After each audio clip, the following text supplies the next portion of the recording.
Plan start किया था, आपको शायद पता हो। वो इन्होंने जो बैतुल खला बनाए थे ना, वो इनका बहुत मजाक भी उड़ा था। इवन दो उसके ऊपर भी इनकी तस्वीरें लगी हुई थी। ठीक है, इमरान खान तशहीर के बहुत अगेंस्ट है। वो कहते हैं कि जी इंडोर्समेंट वो है जो पब्लिक खुद करे। लेकिन उनको ये थोड़ा सा समझना चाहिए कि पब्लिक, आप किस पब्लिक से इंडोर्समेंट की बात करें। सॉरी। अच्छा चीज उन्होंने जी जी पंजाब में उन्होंने ये भी लगाया था कि एंटी करप्शन डे पे कि उन्होंने काफी सारी लैंड जो है, तकरीबन 2 मिलियन की लैंड है जो कि रिकवर की है इनसे। उसके बीच में खोखरों की लैंड भी थी और इन लोगों की सारी भी प्रॉपर्टीज थी, वो भी थी। और उसके अलावा कैश भी रिकवर किया। लेकिन इसके ऊपर भी कोई प्रोग्राम जो है वो उस तरह से ही नहीं हुआ, जैसे कि इवन दो रऊफ क्लासरा वगैरह भी इस तरह से इनके ऊपर प्रोग्राम नहीं कर रहे, इनकी अच्छी बातों के ऊपर प्रोग्राम नहीं करते। ये है कि इश्यूज हाईलाइट बहुत ज्यादा करते हैं। ठीक है, करने चाहिए, लेकिन कभी कभी कोई एक दिन, जैसे फादर्स डे मदर्स डे मनाते हैं, वैसे कोई एक दिन हुकूमत की एप्रिसिएशन का भी होना चाहिए कि आज इसको अप्रिशिएट करते हैं, कोई बिल्कुल अच्छी बातें बता के। बिल्कुल सही बात है। तुम ये देखो, मेरी 2 दिन पहले बात हुई थी, अगर तुमने वो वीडियो देखी हो, पार्ट 1 मैंने इसको अपलोड किया है। फयाज, सिकंदर फयाज बडेरा है, पीटीआई के करेक्ट। एडिशनल सेक्रेटरी हैं साउथ पंजाब के। उनसे बड़ी अच्छी याद है, तो उनसे बात हो रही थी। ये 40 साल के बाद पहली दफा हुआ है कि नवंबर के महीने में शुगर क्रशिंग शुरू कर दी गई थी, नहीं तो जी दिसंबर ये में बहुत होती। बड़ा प्रॉब्लम था, ये बहुत और बड़ा प्रॉब्लम। आपने वीडियो देखी थी मेरी? वो नहीं नहीं, देखी? मैंने वो वीडियो नहीं देखी। नहीं नहीं, वो हाँ, वीडियो वो नहीं देखी। देखना उसमें, क्योंकि काफी इंफॉर्मेटिव है वो। और जिस तरह प्राइसेस नीचे आनी शुरू हुई हैं, वहां पे अच्छी खासी एग्रीकल्चरल रिफॉर्म्स आई हैं। जेकेटी ने, हाँ जेकेटी हालांकि पीटीआई का हिस्सा नहीं है, सबसे पहले क्रशिंग शुरू की थी। फिर जी एक उस्मान मिल है, कौन सा आदम मिल है, उन्होंने शुरू की। ये लोग जो बाकी माफिया था, ये चला गया हाई कोर्ट कि स्टे लेने के लिए कि जी हम दिसंबर में करेंगे। खुशकिस्मती थी हम लोगों की, हाई कोर्ट ने वो रिजेक्ट कर दी और वहां भी क्रशिंग शुरू हो गई। गन्ने का जो काश्तकार है, वो गन्ने लेके ट्रॉली पे, ट्रैक्टर ट्रॉली पे 20-20, 25-25 दिन खड़ा रहता था सड़क पे इंतजार में कि मेरा नंबर कब आएगा। और बिल्कुल गन्ना ऐसे।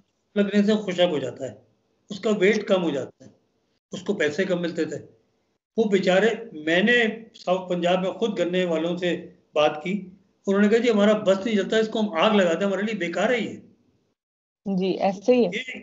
ये माफियाज इतने स्ट्रांग हैं, और ये माफियाज मिलते कहाँ हैं? सिर्फ ब्यूरोक्रेसी में नहीं मिलते, सिर्फ पॉलिटिकल लीडर्स में नहीं मिलते।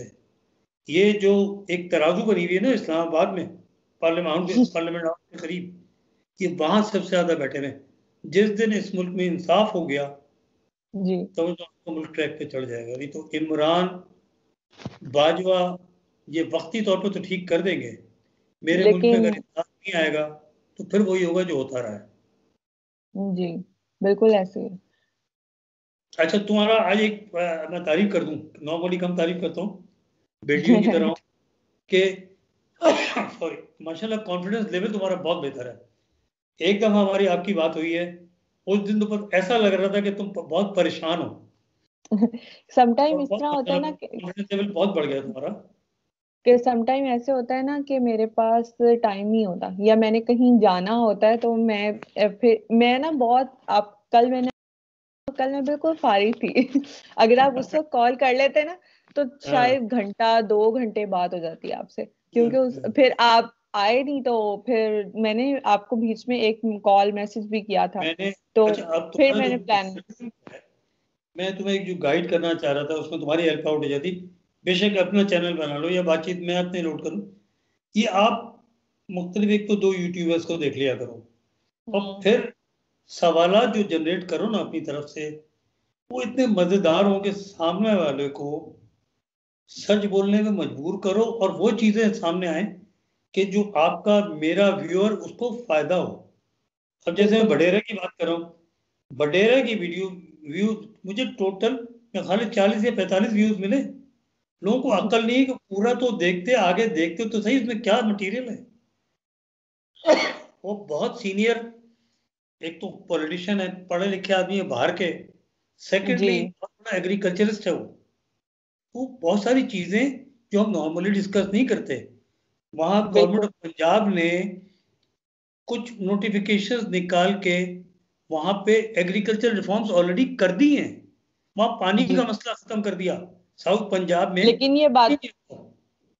ये बातें हाईलाइट नहीं होती, और आप बिल्कुल सही कह रहे हैं कि कोई अकल की बात होती है ना। वही बताओ ना, छोटी बच्ची की तरह तुम्हें डांट लगाऊं मैं कि अगर तुम देखो और उसमें से देख के तुम रीट्वीट करो, तो तुम्हारे जो दो चार देखने वाले वो करेंगे, तो वो लोगों तक मैसेज पहुंचेगा ना।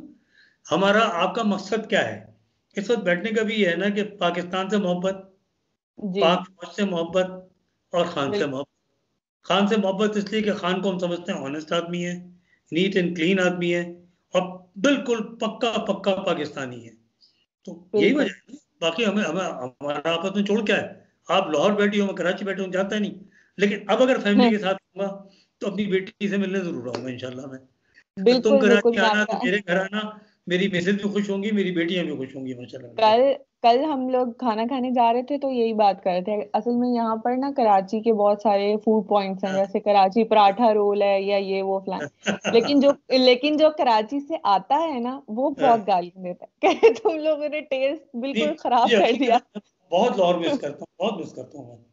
लाहौर लेकिन 4.5 साल मेरे रहे हैं, वो जी मेरी लाइफ के गोल्डन पीरियड थे। बर मजा आता था, एक नहर पे निकल गए, बारिश हो रही है। अब तो खत्म हो गया मुजंग पे, वो आपके वो मेट्रो के वो बन गए थे पुल। मुजंग पे वो पराठे वाला होता था, 24 घंटे होता था वो। जी उसके बाद मूली के पराठे, आलू के पराठे, कीमे के पराठे, वो हम घर यहाँ से अदरक लहसुन की लाल चटनी बनाते थे और वो लेके जाते थे और वहां बैठ के खाते थे। उससे पराठे लिए खा लिए। सही पर ये तो चीजें हैं। तो आज के जलसे का क्या देख रही हो? अब मेरा सवाल आपसे है। जी सर, आज देखें, एक मैं आपको लाहौरी, मेरे दादा जो है ना वो लाहौरी थे। बाद में हम लोग फैसलाबाद शिफ्ट हुए अपनी एग्रीकल्चर लैंड की वजह से, लेकिन हम लोग, मेरे दादा बेसिकली लाहौरी। तो अच्छा। लाहौर का ना एक मिजाज है, जो वो अंदरून लाहौर से ताल्लुक रखते थे। तो मैं आप बड़ी ऑथेंटिक बात बता रही हूँ। एक मिजाज है कि कोई भी इवेंट हो रहा होगा ना या कुछ भी होगा, तो लोगों का दिल चाहता है कि वो निकल के देखें कि क्या हो रहा है, कि ये क्यों हो रहा है। तो इसीलिए जलसे में लोग तो आएंगे, ये तो बात नहीं है कि नहीं आएंगे। और बारिश हो जाए या जो मर्जी हो जाए, आपको पता है कि ये लोग खाने पीने का बहुत इंतजाम करते हैं और इस तरह की चीजें जी और जी। मुझे शर्मिंदगी हो रही है ये कहते हुए, लेकिन ये बात बिल्कुल सही है कि खाने के लिए या इस तरह से लोग जरूर जाएंगे। लेकिन अगर ये समझते हैं कि इसका कोई मतलब निकलेगा, तो इसका कोई मतलब नहीं निकलेगा। निकलेगा, क्योंकि और दूसरा इन कोविड का शिकार हो सकते हैं। आप ये और देखो ना, इन इतनी वबा फैली हुई है। जी, वो पहले भी आपको पता है उन्होंने लाहौर को ही टारगेट किया था कि पूरा पाकिस्तान बाज आ गया बाहर फिरने से। डॉक्टर यास्मीन राशिद को आपको पता होगा, उन्होंने बड़े सख्त लफ्जों में कहा था कि लाहौरी पता नहीं कौन सी मखलूक है कि अपने घरों में नहीं बैठ रहे। यही हाल यही हाल अब है कि वो कहे जा रहे हैं कि आप लोग नहीं करें, बहुत सारी डेथ्स हो रही हैं। या और मरियम नवाज ने ट्वीट किया है कि जी आप लोग मास्क पहन के आए। तो सोशल डिस्टेंसिंग किस तरह मेंटेन करेंगे? अगर मास्क पहन के भी आते हैं तो कैसे मेंटेन करेंगे? और हामिद भी तो हर चीज पे उन्हें अप्रिशिएट करते हैं क्या? अगर वो कुछ भी लिख दें तो वो कुछ भी उसके ऊपर उनको अप्रिशिएट करेंगे। सही बात। वो सही एक बात। अजीब सा है। लेकिन ये तो बिल्कुल तय है कि ये बात मुझे बहुत अच्छी लगी थी। मैंने कल परसों किसी का टॉक शो सुना था, मुझे नाम भूल गया, कि नाम नहीं याद आ रहा किसने कहा था, शायद किसी यूट्यूबर ने कहा था कि अगर जलसों से कोई नतीजे निकलने होते तो इमरान खान के जलसे से नतीजा जरूर निकलता, क्योंकि वो एक नजरिए बेस्ड भी था। उसका जेन्युइन एक इशू था, कि जेन्युइन इशू ये था कि आप लोगों ने करप्शन की है। इन लोगों का कोई जेन्युइन इशू नहीं है सिवाय इसके कि हमें गवर्नमेंट वापस दे। इसके हम्म। अलावा तो इनका कोई मेन इशू नहीं है। इनको कोई प्रॉब्लम नहीं है कि महंगाई का क्या बन रहा है। वो तो बस इन्होंने एक साइड फ्रेज इशू कर दिया कि जी महंगाई बहुत ज्यादा हो रही है, तो आप इसके खिलाफ निकलें। लेकिन इनका इस तरह का कोई इशू नहीं है कि इनको सिर्फ एक ही इशू है कि हमें हमारी गवर्नमेंट वापस चाहिए, बस। क्योंकि हमारा एहतसाब हो रहा है उसको रोकें। और इस तरह की तो नहीं, मेरा नहीं ख्याल कि अब इस तरह की कोई चीज इनकलाब इन लोगों के लिए लेके आएगी। हम्म। ये सिर्फ हम्म। एक ये समझ लें कि पार्टी टाइप है, वो होगी और फिर खत्म हो जाएगी। तो मैं एक खबर ब्रेक कर रहा हूँ जो मेरे बिल्कुल तक पता है, सबको नहीं पता हो सकता नहीं पता हो। बिलावल को सॉफ्ट एनआरओ मिल गया है। सही। बिलावल इनकी कमर में खंजर घोंपने जा रहा है।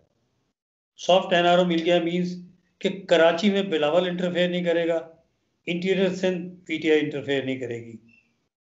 ये सही। सॉफ्ट एनआरओ उसको मिला है कि फिलहाल तुम खेलो। पीएमएलएन क्यों- और फजलुर रहमान, ये आप लिख लीजिए। ये 15-20 दिन के अंदर ये हिस्ट्री हो जाएंगे। बारिश शुरू हो बिल्कुल। गई हल्की जी, बारिश तेज। स्टार्ट, बारिश हो गई है स्टार्ट, और मेरा ख्याल है थोड़ी तेज हो गई है। लेकिन इन हाँ, लोगों को देखे, मैंने ये एक ट्वीट भी लिखा था कि आजकल कोई भी बंदा कोई काम करता है ना, तो वो वेदर फोरकास्ट देख लेता है कि क्या अगले 15 दिन का क्या सूरत हाल है। इन्होंने फिर जानबूझ के जी, किया होगा, मिल जाएगा हमें बहाना कि बारिश हो रही थी। ये बहाना मिल जाएगा इनको। और बहाना मिलना नहीं चाहिए था, क्योंकि आज मैं किसी का देख रहा था एक वीडियो। इन्होंने मिंटो पार्क का वो मीनार पाकिस्तान वाला इकबाल पार्क 1/7 ऑक्युपाई किया था जलसे के लिए। 5,000 कुर्सियां गिन के बताई गई हैं। 5,000 कुर्सियों में क्या 10 लाख आदमी आएंगे? बाकी कहाँ जाएंगे? तो वो तो ये बारिश से इनकी इज्जत बच जाएगी। तो सबसे बड़ी चीज ये है। चलें फरीद, थैंक यू। अब ये करें कि आप 15-20 दिन में ना एक कोई प्रोग्राम इस तरह कर लिया करें। थोड़ी सी आपकी नॉलेज बढ़ेगी। और मैं पुराने चलो। वाकयात के मैं 2 चीज बता दूं मैं। एक, इन 2003 उस जमाने में ARY और जी। PIA ने एक ज्वाइंट एक्टिविटी की थी। मेरा 1 किलो सोना लगा था लकी ड्रॉ में। वो जब आप फ्लाई करते सही थे ना से। PIA से, तो एक कूपन मिलता था जो आप ड्रॉप बॉक्स में डाल दें। और उसमें से 3 आदमियों को लगा। चली वो स्कीम पूरे साल, उन 3 में से एक मैं था। वो सोना मिल भी गया था। सेकंड चीज, आज जो सोना 1,16,000 रुपए है ना, जब मेरी शादी हुई थी 184 रुपए तोला था। एक सौ हम्म। चौरासी रुपए तो ये तारीफ से सीखने की चीजें हैं। महंगाई आती है, लेकिन हमारी सैलरी भी कितनी थी? जो मेरी पहली जॉब थी और मैं ठाट करता था उसमें, मेरा खाली 1,200 रुपये महीना ऑफिसर ठाट करते थे। सही बारह सही। 1,200 रुपये में आप अकेले जाके भी किसी अच्छे रेस्टोरेंट में खाना नहीं खा सकते। ऐसे ही है ना। बिल्कुल ऐसे ही। लेकिन ईट आउट और डाइन इन ये बहुत ज्यादा बढ़ गए हैं। अब आपने देखा होगा, पहले हम लोग उस दौर से इस दौर में आए हैं कि पहले ये होता था कि नहीं, 3-4 लोग डाइन आउट करने का सोचते थे। अब सही बहुत बात। फ्रीक्वेंट हो गया कि कुछ महंगाई हम लोगों की खुद की भी बढ़ाई हुई है। जैसे जी, चलो थैंक यू वेरी मच। बहुत सारे डालते हैं कि भाई ये तो हम करेंगे फिर। इंशाल्लाह बात करेंगे। अब मैं खाना खाऊं, तुम खाना खा चुकी? चलें। अब चलो अच्छी बात है, मैं खाना खाऊं। जी हम खा चुके। चले। चल, चले थैंक यू, ठीक है, थैंक यू, ओके अल्लाह जी। हाफिज। इंशाल्लाह 10-15 मिनट में बात करते हैं। अल्लाह। अस्सलाम वालेकुम।